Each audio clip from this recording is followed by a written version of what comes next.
నమస్కారం. Welcome to రహస్యవాణి. Deepavali తరువాత రెండో రోజున జరుపుకునే అన్నా చెల్లెళ్ళ పండుగనే భాయ్ దూజ్ అని, భగినీ హస్త భోజనం అని, యమ ద్వితీయ అని కూడా అంటారు.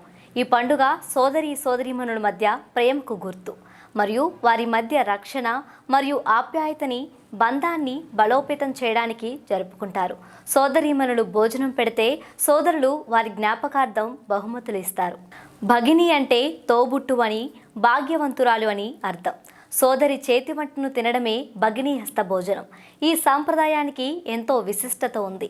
యమధర్మరాజు సోదరి యమునా నది ఆమె పూర్వం తన అన్న అయిన యమధర్మరాజు దగ్గరకు ప్రతినిత్యం వెళ్ళి తన ఇంటికి వచ్చి భోజనం చేసి వెళ్లాల్సిందిగా కోరేదట. నరకలోక పాలనలోనే సతమతమైపోయే యమధర్మరాజుకు సోదరి ఇంటికి వెళ్ళి భోజనం చేయడానికి ఎన్నాళ్లకు తీరిక దొరకలేదు. ఎలాగైనా ఒక రోజున చెల్లెలి ఇంటికి వెళ్ళి భోజనం చేసి రావాలని సంకల్పించుకున్నాడు. చివరికి అతనికి కార్తీక మాసం శుక్లపక్షం ద్వితీయ తిథి నాడు విరామం దొరికింది. ఆ పర్వదినాన యమున ఇంటికి వెళ్ళాడు. ఎన్నాళ్ళో ఎదురు చూడగా అనుకోకుండా వచ్చి తన ప్రార్థనను మన్నించిన అన్నయ్యకు యమున షడ్రచోపేతమైన విందు భోజనాన్ని వడ్డించింది. యముడు సోదరి భక్తితో చేసిన వంటల్ని చక్కగా ఆరగించాడు. ఆమె చేతి భోజనం అమృతాన్ని తాగినంత ఆనందం కలిగింది. అప్పుడు యముడు తన చెల్లెలి చేతి వంటను మెచ్చుకొని యమునతో, నీకు బహుమతులు ఏమి తీసుకురాలేదు, ఏదైనా వరం కోరుకోమన్నాడు. ఆమె, నాకు ఏమీ వద్దన్నయ్యా అనింది.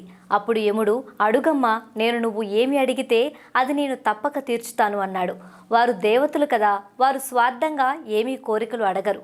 కానీ యమునకు నాకు ఒక కోరిక ఉంది, తీర్చమని అడిగింది.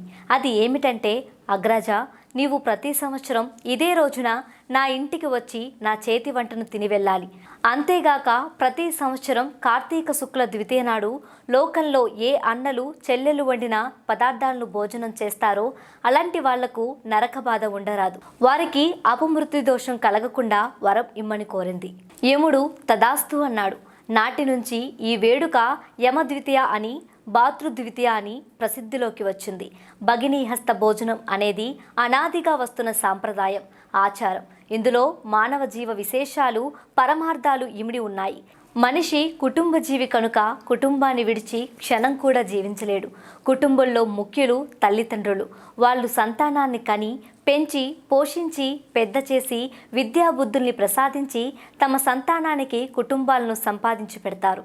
మనిషికి తల్లిదండ్రుల తర్వాత ఆత్మీయులైన వాళ్ళు తోబుట్టువులైన అన్నా చెల్లెళ్ళు, అక్కా తమ్ముళ్లే కదా. తల్లిదండ్రులు వయసులో పెద్దవాళ్ళు కనుక తమ సమకాలంలో పుట్టిన తోబుట్టువులు తమ జీవితాంతం వరకు బతికే అవకాశం ఉంది. అందువల్ల అన్నలు, తమ్ముళ్ళు, అక్కలు, చెల్లెళ్ళు కనీసం ఏడాదికి ఒక్కసారైనా కలిసి భోజనం చేస్తే ఆత్మీయతలు నిలుస్తాయి. అంతేగాక ఒకరి కష్టసుఖాలను మరొకరు తెలుసుకొని స్పందించే అవకాశం ఉంటుంది. కనుక ఈ భోజన సాంప్రదాయం కుటుంబ సభ్యుల మధ్యన జీవితాంతం వరకు ప్రేమాభిమానాలు కలిగి ఉండే అదృష్టాన్ని ప్రసాదిస్తుంది. బతుకు తెరువు కోసం దూరాలకు వెళ్లకుండా ఉండిన ప్రాచీన కాలంలోని ఈ సాంప్రదాయం, ఆచారం కొనసాగింది. ఇక ఆధునిక కాలం ఉపాధి కోసం రాష్ట్రాలు సరిహద్దులనే కాదు, దేశాలను, ఖండాలను కూడా దాటిపోవాల్సిన పరిస్థితి ఏర్పడింది. ఏడాదికి ఒకసారి కాదు కదా, 2-3 ఏళ్లకు ఆత్మీయులను, తోబుట్టువులను కలుసుకోలేని దుస్థితిలో ఆత్మీయతలు ఎలా నిలుస్తాయి? కనుక ఎప్పుడో ఒకప్పుడు కలిసిన ఈ ఆచారాన్ని పాటించి అన్నదమ్ములు, అక్క చెల్లెలు ఇళ్లకు వెళ్ళి వాళ్ళ చేతి వంటను భుజించి వారికి ధనకనక వస్తు వాహనాలను యథాశక్తిగా సమర్పించుకుంటే ఆత్మీయ బంధాలు వర్ధిల్లుతాయి. ఒకరికొకరం అండగా ఉన్నామనే భావన, విశ్వాసం కలుగుతాయి. ఈ ఆచారాలు, సాంప్రదాయాలు రాగద్వేషాలకు అతీతంగా విశ్వక్షేమం కోసం ఏర్పాటు చేసినవే. ఈ పరమార్థాన్ని ప్రతి ఒక్కరూ అర్థం చేసుకుంటే చాలు, ఈ పర్వదినంలోని మహిమ బోధపడుతుంది.